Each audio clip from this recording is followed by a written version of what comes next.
I wanted to tell you a story. I listened to a podcast, and they were talking about Joan of Arc, and it kind of hit me and got me to thinking. And if you're familiar with that story at all, the Joan of Arc story, she at age 7, in like 1419, she started to hear voices, and she said that the voices were Michael the archangel and different saints in the past who were speaking to her. At age 13, they told her that it was her job to go save France, and France and England were in the middle at that point of a 100-year war, and England was winning and had besieged Orleans, or if you're in southern Indiana, Orleans, and looked like it was going to fall apart, and she had this vision that she was supposed to go do something about. So at age 19, she went to the local leaders and told her that God had spoken to her and that God wanted her to go do this thing, and they believed her. And they took her to the Dauphin, the future king, and they told him the same story, and he believed her too. He believed her that she was hearing from God directly, and she, at age 19, leads the charge to break the English army's hold in Orleans, and they were victorious.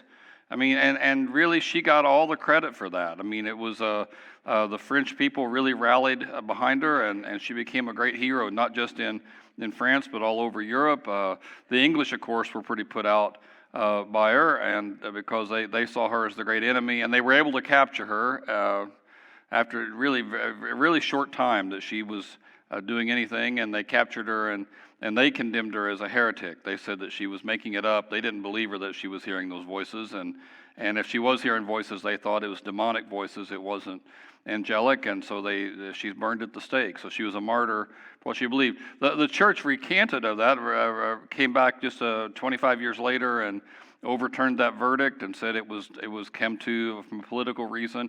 And then in the early 1900s, the Catholic Church made her a saint, and she's kind of the patron saint of France. People who study it now, who go back and look at the story of Joan of Arc, they all pretty much agree. And there's been lots of movies and books or like podcasts. I was listening to a podcast about her. And most of those people who go back and study it, they believe that she was sincere, that she really did hear something, and she really did believe that she was hearing something. It wasn't something she lied about. There's just no evidence at all that she made it up. Of course, there's people all over the place who have guesses about what those voices were, but there's been lots of theories. George Bernard Shaw wrote a play about it, Saint Joan, and in the play, somebody asked Joan of Arc, "How come you hear voices and I don't?" And she says in the play, "The voice speaks all the time. You just fail to listen." I want to come back to that. Well, that's an interesting idea. The voice of God speaks all the time. You just don't hear it. We've been in a series of sermons called I Am, and got reversed. There it is, I Am. And the series of sermons called I Am, and we've tried to look into that and to look at what those sermons were, those times that Jesus said about who he was. 2 weeks ago, Josh got up and said that the chapter in John 6, I am the bread of life. And then last week we looked at John 8 where he says, I'm the light of the world. And this week we want to look at something he says there in John 10 where he says, I'm the gate. I'm the way in to the kingdom. And he's going to explore this theme over the next 2 weeks. We're going to hit on it again and again because next week in the same chapter he's going to say, I'm the good shepherd, and then just a few chapters later, I'm the way and the truth and the life. We're going to look at all those kinds of verses. Jesus seems to claim about himself that you can't understand or really know who God is unless you try to approach God through him. And so I wanted to think about that and to go through it. But I got just a couple of verses here I want to share with. The first one is, there it is, rats. That one. Then came the feast of dedication there in Jerusalem. And it was winter, and Jesus was in the temple, and he's walking in Solomon's colonnade. And so it's a public area of the temple. Anybody can come into that area, and they can, a lot of times teachers would be there teaching, and Jesus is just amongst all the teachers teaching, and he's sharing his thoughts, and he's sharing what he has in mind, and people are gathering in. And it's that festival of dedication.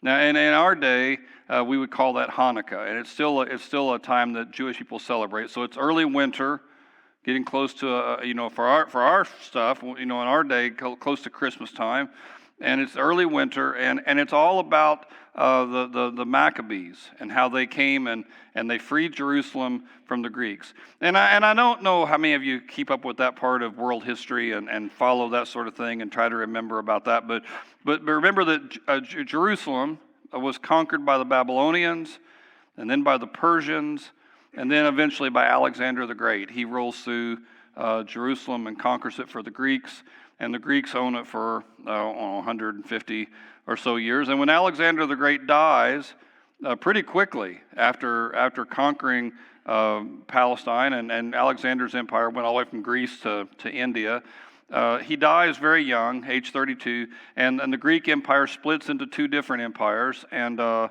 Ptolemies are down in Egypt, and the Seleucid Empire in what is Israel today. And at first it was real mild. I mean, they pretty much the Babylonians and the Persians and Alexander, when he conquered them, they could do whatever they wanted. He didn't really interfere with their religion. He didn't really interfere with their way of life. Just pay your taxes, and we don't care what you do. But when the Seleucid, when the second part of the Greek Empire there had control of it, they really wanted the Jews to become Greeks. That was kind of the Greek Empire thing. They wanted the whole world to come into their culture. And one effect that that had is that everybody had to learn Greek. And they were pretty effective at getting that done, the Greeks were. So much so that like 200 years before Christ, they translated all the Old Testament into Greek. They called the Septuagint because so many Jews couldn't speak Hebrew anymore. The Greeks had convinced everybody to speak Greek, and a lot of the people who were leaders in the Jewish world decided to start being more Greek about their things. And a lot of the focus and real hard dedication to focus on God was lost. And so Hanukkah and that Feast of Dedication is when the people decided again to dedicate themselves back to God.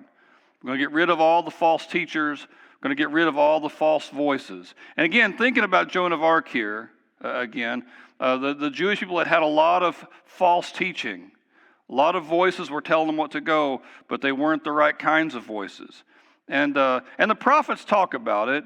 Ezekiel talks about it in quite some length. He says, "Woe to you, shepherds of Israel, who only take care of yourselves." You know, you shepherds should take care of the flock, but you eat the curds, and you clothe yourself with the wool, and you slaughter the choice animals, but you don't. You don't take care of the people. You've not strengthened the weak, or healed the sick, or bound up the injured. Now, this is what a shepherd would do at the sheep pen. You know, the sheep would graze all day long. When they came back to the sheep pen, he would stand there in the gate, and he would bind up the weak. He would make sure that the animal needed ointment or medicine would be taken care of. He would fix things. He'd go look for the sheep that were lost. If they didn't all come back, he would go out there and look for them. But he says, instead, you've ruled them harshly and brutally. And they were scattered because there's no shepherd. And when they were scattered, they became food for wild animals, and they've wandered all over the mountains, on every high hill. They were scattered over the whole earth, and no one searched for them. And so Israel had went through this period, 100 years of just bad teaching. A lot of the guys who rose up were compromised because they wanted to follow the Greek way of doing things. They wanted to get away from the traditions. They didn't push the people. They didn't really take care of the people. They taxed them. They made sure the tax money was coming in, but they didn't really take care of them. And Ezekiel, in that passage, really blasts those false teachers. And Jesus is going to do some of that too here in this passage. And it all happens at that same time, that Feast of Dedication at Hanukkah. It all happens there. Well, people are all thinking about those history lessons. And during that time, Jesus speaks. And here's his sermon. And I'm going to go through it pretty quick. I'll try to hit on some of the high points of it that I want you to pay attention to. But he says, "I tell you, Pharisees," and the Pharisees, remember, they're the leaders of the Jews, really rigid legalists, followed all the Old Testament very, very intently. "Very truly, I tell you, Pharisees, anyone who doesn't enter by the sheep pen, by the gate, they climb in some other way, they're a thief and a robber." And most of you, of course, haven't done wild sheep raising or anything like that, so you may not totally get the reference. But a shepherd in that time would let the sheep roam there in the desert, and the desert's dangerous. And the shepherd's kind of up on a ridge watching all those things, protecting from wild animals, protecting from if a lamb gets caught in the thorns or something like that, they're there to watch. And then at night, they'd bring him into a ring that made of mud or brick or stone with thorns on the top of it. They'd put thorn branches there on the top of it, and there'd be one very small gate that the sheep would all go through, and the shepherd would be right there. And he says that the sheep, anybody who comes into the pen except for that gate, they're just a thief. A thief would climb over the wall and try to get them some other way. But in that gate, that's where the shepherd stands, and he's going to protect the lambs. And so he's using all these parables. And I'm going to mention this later on in the passage. The Pharisees don't totally get what he's saying. And so if some of this seems like confusing language, I mean, it's okay. Don't be upset about that. I think it's intentionally, he's trying to put this metaphor out there, and he's hoping you hear the metaphor and think about it for a while, and maybe you'll come to something later. Anyway, so he says, anybody comes in some other way, they're a thief and a robber. He says, the one who goes by the gate, that's the shepherd. The gatekeeper opens the gate for him, and the sheep listen to his voice. He calls his sheep by name, and he leads them out.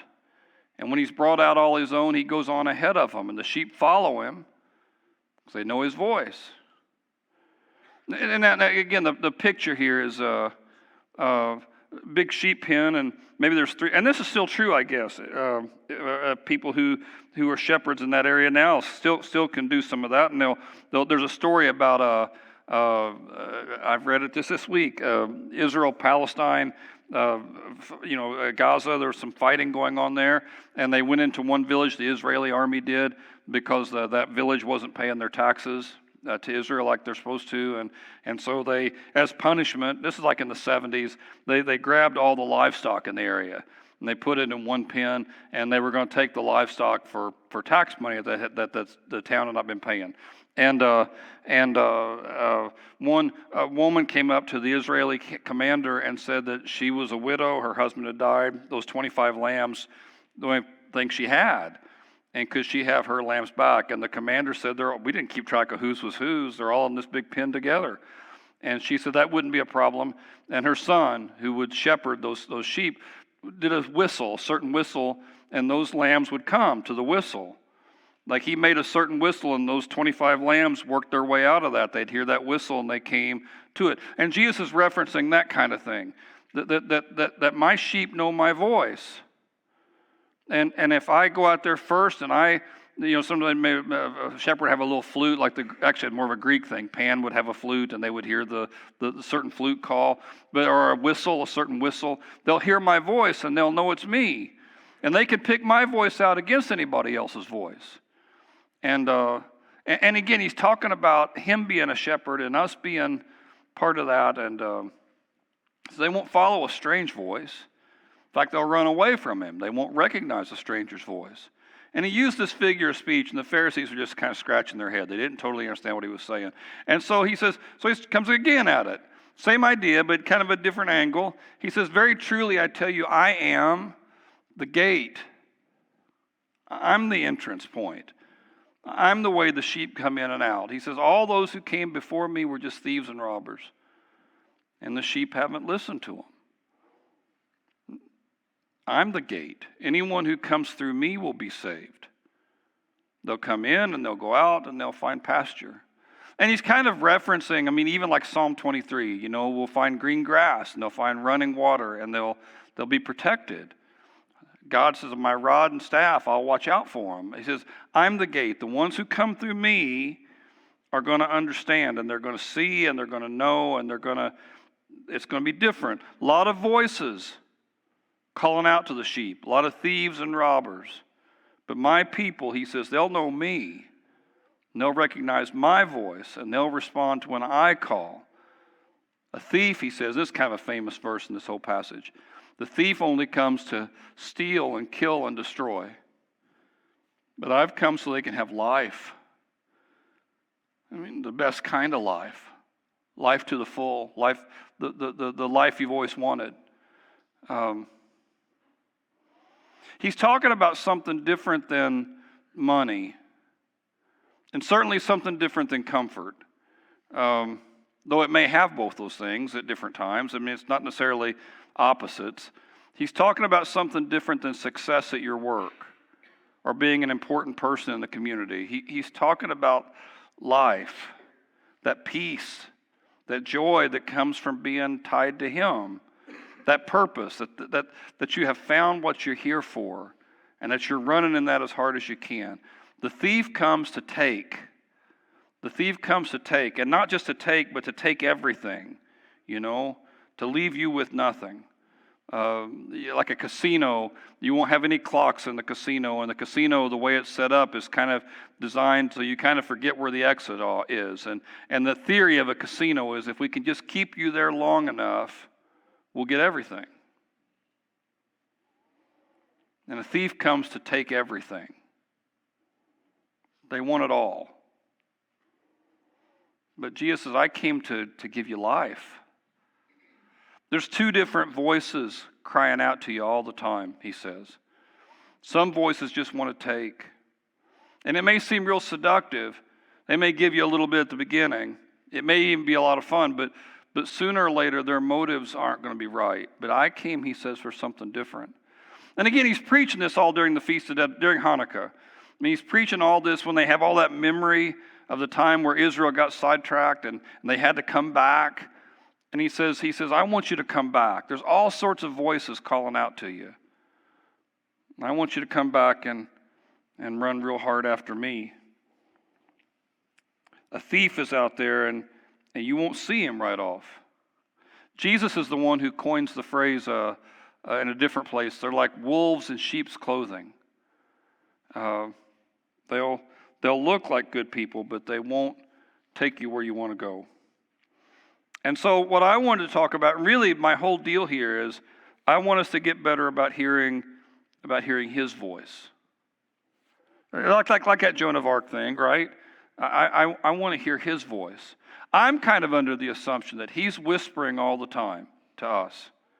We just don't notice it. And if we can get our head better attuned to Him, I think we can have life.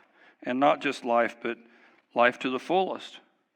Now, I think it's a common thing, maybe not so much in our church as compared to other churches, but even in our church, I think it's a common thing to hear people say some phrase like, the Lord led me to this, or God helped me to see this, or God directed me this direction. God gave me the right words there. I wouldn't have known what to say, but God put the right words in my head. And it's common to hear Christians, especially Christians who have been Christians for a long time, to say those kinds of things.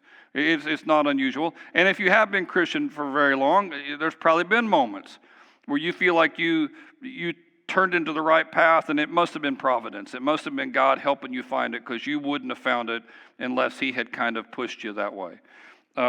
Sometimes Christians will use that kind of phrasing to get people to do what they want them to do.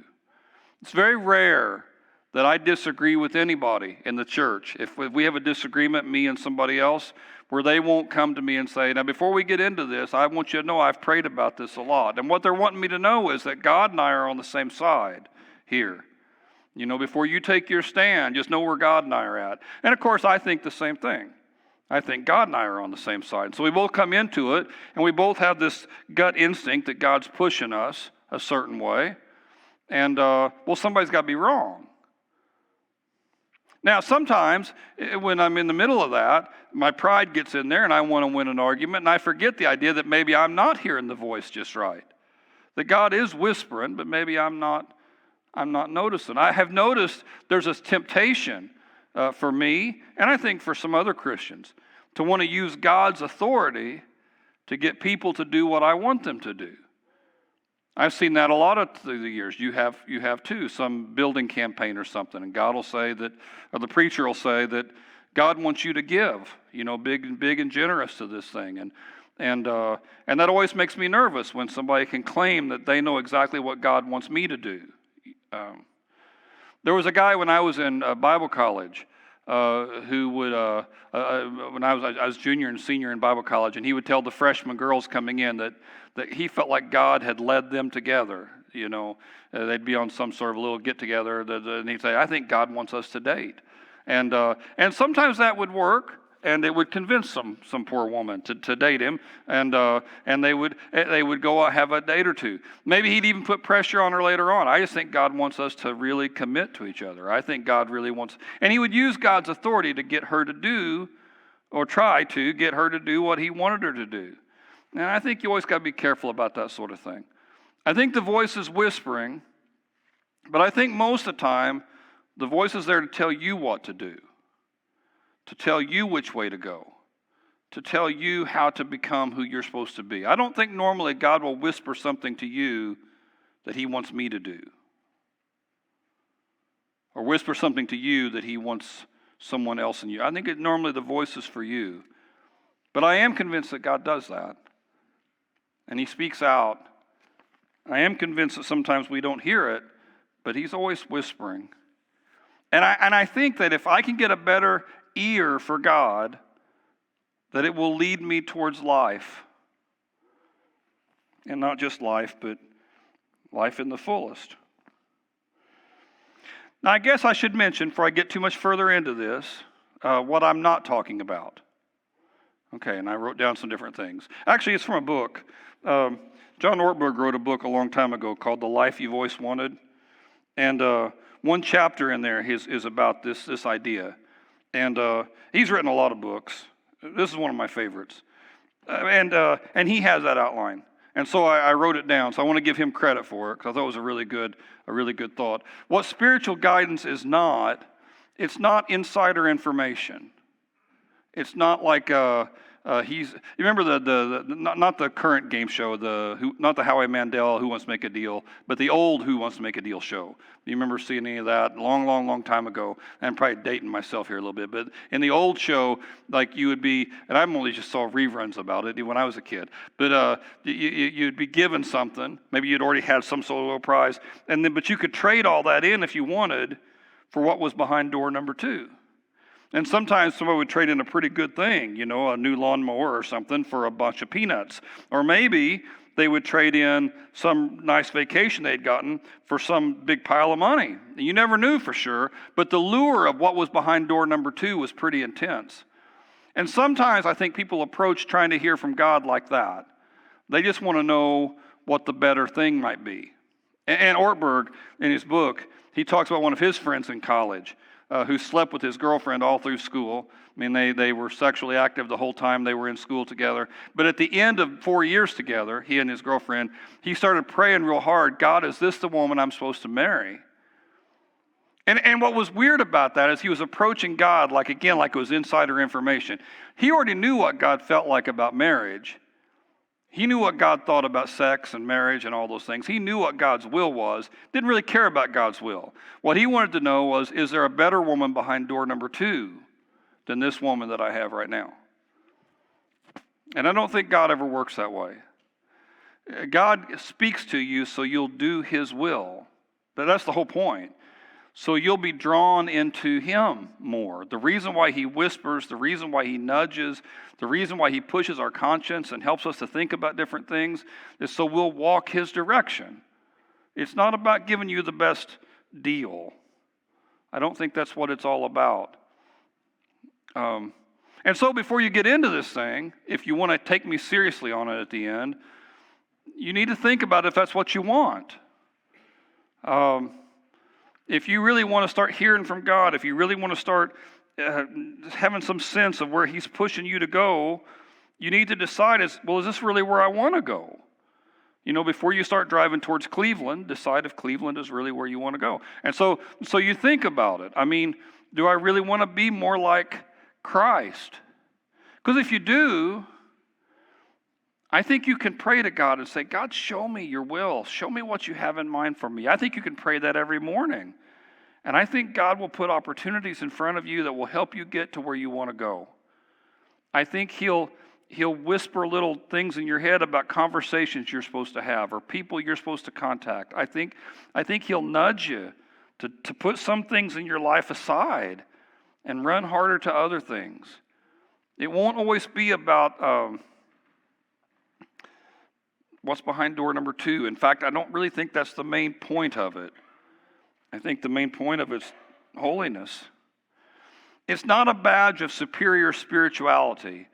In fact, I don't like to talk very often that way. Even though I believe in it, I don't like to talk very often about how God led me to this, or God showed me this, or God revealed this special thing. Because I think there's a temptation for me, maybe not for most people, but for me, there's a temptation to say those things to give me a little bit of a boost in your eyes. Like you'll think of me as a really spiritual guy because I say things like that. Because God and I have such a deep connection that way. And I don't think it's a badge, really, of superior spirituality. I don't think it's the kind of thing you need to brag about. There's a story in the Old Testament, and you've probably heard it. It's kind of a famous story about a guy named Balaam. And he's a false prophet. He's a prophet, but he does it for money. And a king of Moab hires him to come curse the Israelites. And God said, you can't curse the Israelites. I'm with the Israelites. But Balaam really wants that money. And so he goes, and he's riding his donkey, and God 3 different times sends an angel in his path that's going to kill him. And the donkey can see the angel, but Balaam can't. And after the 3rd time where the donkey finally just lays down on the road, Balaam says, I'm going to kill you because I can't believe you did it. And God gives the donkey the ability to speak. And the donkey says to Balaam, why are you hitting me like this? Which would have freaked me out. I would have ran the other direction. That would have been the end of would have been a long conversation. But Balaam is so mad, well, I want to kill you because you won't take me where I want to go. And the donkey says, have I ever done this before? Reasoning with him. The donkey's, because God's putting his thoughts in the donkey's head and helping the donkey to say the things the donkey needs to say. And Balaam is so mad he can't even see it. And that story's in the Bible for a lot of reasons, not just to inspire the Shrek movie, but it's in there for 2 or 3 different reasons. But one of the reasons is that God can put his voice into anybody or anything. The donkey wasn't a special donkey because of anything. It's God can speak to anyone. And if the donkey had been bragging about himself to the other donkeys, well, it would be crazy. It's all God's hand. It's all God's doing. And I don't want to be real crass about this, but God can speak to any jackass. Okay, and then the third thing, it's not a way to avoid risks. It's not a way to avoid risks. I think some people who don't really want to do whatever it is will pray, God, I don't want to do this, but if you really want me to, then make it so obvious, God, that I have to go. And so they just wait and wait and wait, and God never makes it so obvious, so they never go. God, I know I should say something to this person. I know, God, I should forgive them, or I know, God, that I should go talk to them about you, or I know that I should repair this relationship. I know I should do that, God, but I need a sign. So give me a sign, and they wait and they wait and they wait, and God doesn't make it obvious, so then they don't go. And I don't think that's how the voice works either. I don't think that's how the voice operates. I think you become the person you are by taking risks, by taking chances, by pushing yourself just a little bit. It may not go well, but you become who you're supposed to be by doing that. And I don't think God will prevent that. In fact, I think a lot of times the voice will push you to take risks. It'll push you to jump out into hard water. I think a lot of times God will nudge you and won't make it easy. I had a guy in California, I mentioned this before, but I had a guy tell me in California, never pray for patience. Because if you pray for patience, then God will put you someplace where you need it, right? Seems like whenever I prayed for patience, I'd have to go to Walmart that afternoon, and I would need to have lots of patience. And the way that God develops that in me, oh, you want to work that muscle, God says. Well, let me help you with that. And he puts me in a spot to develop it. And I think that's often how the voice works. Like hard conversations there, and you pray, God, make it easy for me, and I don't know that he will do that. I think he'll just give you the courage to do what you're supposed to do. Yesterday, we gave the grandkids a present to go to the water park in French Lick there, and we were in the water park there in French Lick. And I'm not a germaphobe, but that's a whole nother sermon. Let me get into that. But we were there, and it's crowded, and we're at the water park there, and the grandkids are wanting to go. And most of my grandkids, my oldest grandkid's only 9 years old, and one of the water slides there is really big. And so we tell them, hey, why don't you think about going on this thing? And they're not sure if they want to do it, and they're not sure. It looks pretty big, looks pretty scary, looks pretty tall, and okay, no pressure. Not gonna make a big deal about it. Just I think you'll have fun. And that's all I said. Now, one of the grandkids, who I'm worried about actually, has no fear at all about anything. He wanted to go right off. As soon as he saw the water slide, he wanted to go. My granddaughter wanted to do that too, but they wouldn't let her. She's too little. I have two daredevils in the bunch. They wanted to go, but they couldn't go. But the others were all unsure, and they all kind of watched the first grandson go. And he came off, and he's just cackling, laughing how much fun that was. And so another couple say they'll go on it. They'll go on the big one. So we get up on the line there, and we go on the big slide. And I'm not sure they like it. I'm not sure they liked it 100%. It is a little fast and a little scary when you're that old. But there's power in just taking the chance. There's some sort of a accomplishment that happens that you just did it. It was big and tall and scary, and I did it. I didn't have to do it, but I did. And it may not be the thing you enjoy at the end. You may not ever want to do it again. But I think that's how you become somebody in this world. I think that's how you grow up. And I don't think that ever ends, right? Just because you're 21 or 30 or 60. I think God is always wanting. In fact, if we could have a whole other sermon on this too, but I think even in heaven you're still growing. I don't think you're ever going to be God. There's always more. And for all eternity, there's going to be more. And that growth comes from putting yourself out there a little bit, taking a chance, taking a risk. I find that most of the time when God is nudging me, that's what he's nudging me for. I don't need God to tell me to have another piece of cake. I already want another piece of cake. I don't need God to tell me to go have fun. I like to have fun. It's normally on the hard things. It's normally on the things that I'm scared to do. And I'll start to feel this nudge. Now, if I'm being honest, there have been different times in my life where I felt the nudge really strong and I ignored it. Occasionally, God would insist, I think, and the nudge would just come back even harder and I couldn't run away from it. But most of the time, if I ignored that initial impulse that God was pushing me towards, it just went away. I don't think God will make you do it. I don't think he'll make you come close. But I think that the more that you pray and the more that you read and the more that you tie yourself to other Christians, the more that you center your heart and your mind on him, I think God will communicate with us and try to bring us close, try to help us to see who we're supposed to be and what we're supposed to become.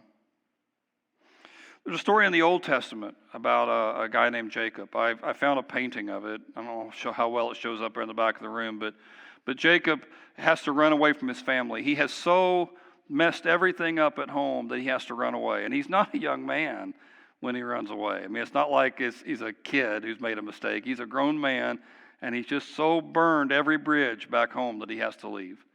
And while he's out in the wilderness, trying to get away, he's camping one night, and he lays his head on a rock, he says. It's pretty rough camping. And he has a dream.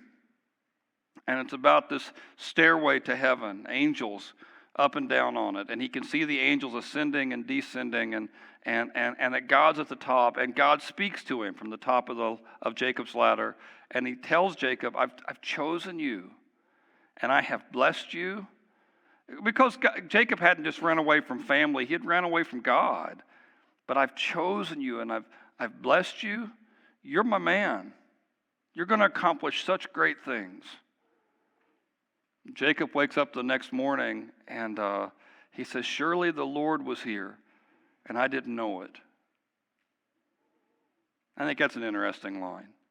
He names the place where they're at is called Luz, and he renames it Bethel.